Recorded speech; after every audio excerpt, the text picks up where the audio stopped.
భాగ్యనగర్లో Mangalya shopping mall వారి ప్రారంభోత్సవాల జాతర September 22న Keerthy Suresh చే Sudarshan theatre complex RTC cross roads నందు. ఈ నెల మన 17వ తేదీ బొమ్మిరెడ్డిపల్లి శశికుమార్ అనే వ్యక్తి వాళ్ళ భార్య తర్వాత ఇంకొక లావణ్య అనే ఆమె సహాయ సహకారాలతోటి ఈ మైనర్ బాలికల్ని ఆ హాస్టల్లో ఉన్న వాళ్ళని ఒక లావణ్య అనే ఆమె కేర్ టేకర్గా ఉండటంతో దాన్ని ఆసరాగా తీసుకొని అక్కడ కొంచెం సంచరిస్తూ అక్కడున్న ఆడపిల్లల మీద కొంచెం అసహ్యంగా ప్రవర్తించడం జరిగింది. అదే కాకుండా ఒక మైనర్ బాలికని ఈ ఫోటో షూట్లు నేర్పిస్తామన్న నెపంతో ఈ లావణ్య బైక్ మీద తీసుకెళ్ళి ఇతనికి కారులో మళ్ళీ అప్పగించి ఆ అమ్మాయిని కూడా ఈ బాపట్ల దగ్గరికి తీసుకెళ్ళి కొంచెం అత్యాచారం చేసినట్లు మన ఇన్వెస్టిగేషన్లో కూడా వచ్చింది. అదే కాకుండా మల్టిపుల్ గర్ల్స్ మీద కూడా ఇతను అసభ్యకరంగా ప్రవర్తించినట్లు, ఇది వాళ్ళు రెసిస్ట్ చేస్తున్నప్పుడు కూడా వాళ్ళని కొంచెం ఫిజికల్గా కొట్టినట్లు కూడా మనకి ఆధారాలు దొరికాయి.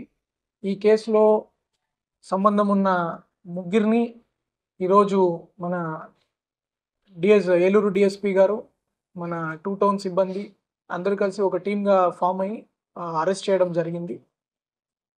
ఈ సందర్భంగా మరియు ఇంకా ఎక్కువ ఎవరెవరు ఆ పిల్లలు ఉన్నారో వాళ్ళందరినీ కూడా విచారణ చేయడం జరుగుతుంది.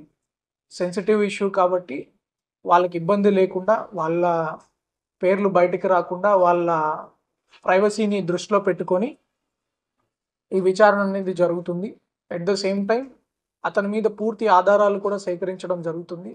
ఖచ్చితంగా అతనికి పూర్తి శిక్ష పడేటట్లు and will try to get the maximum penalty that is possible, and for that my team also will work accordingly.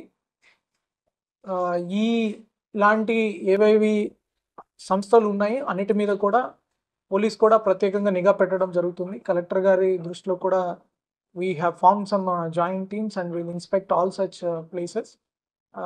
వీటన్నిటి మీద ఇట్లాంటి ఎవరైనా యాక్టివిటీస్ జరుగుతుంటే వాళ్ళందరి మీద చర్యలు కూడా గట్టిగా ఉంటాయి. మనం రీసెంట్గా కూడా చూసాం ఇట్లాంటి కేసెస్ ఎక్కడెక్కడ మనకి రిపోర్ట్ అయినా within days and sometimes within hours also they were arrested immediately. వాళ్ళందరి మీద కూడా ఛార్జ్ షీట్లు త్వరగా వేయడం జరుగుతుంది. వాళ్ళందరికీ కూడా శిక్ష పడేటట్లు ఫాస్ట్ ట్రాక్లో ఈ కేసెస్ అన్నిటిని మనము ప్రయారిటీలో తీసుకెళ్ళి will finalize these cases. Thank you. Arrest అయినది బొమ్మిరెడ్డిపల్లి శశికుమార్ అనే వ్యక్తి. ఇతని 56 సంవత్సరాలు. ఈ గ్రీన్ సిటీలో నివాసం చేస్తుంటాడు. తర్వాత ఈ మనీ స్టూడియో అని ఒక స్టూడియో కూడా నడుపుతుంటాడు. ఇతను ఒక హాస్టల్ వార్డెన్ కూడా చింతలపూడి ఏరియాలో. ఇతను ఈ లావణ్య బంధువు కావడం, ఆమెకి కేర్ టేకర్ కింద ఇంతకుముందు ఒక రాజు గారని ఈ ఆశ్రమం నడిపేవాళ్ళు, ఆయనకి వయసు రీత్యా నడపలేకపోవడం కారణంగా అది వేరే ఒక కేర్ టేకర్కి ఇవ్వడం జరిగింది. ఇతను వాడను కాబట్టి ఇతన్ని కూడా కొంచెం ట్రస్ట్ చేశారు, ఇతనికి ఎక్స్పీరియన్స్ ఉంటుంది అని చెప్పి. మరిన్ని వీడియోస్ కోసం ఛానల్ ని సబ్స్క్రైబ్ చేయండి, లేటెస్ట్ అప్డేట్స్ కోసం వాట్సాప్ ఛానల్ ని ఫాలో చేయండి అండ్ లింక్ డిస్క్రిప్షన్ లో ఉంది.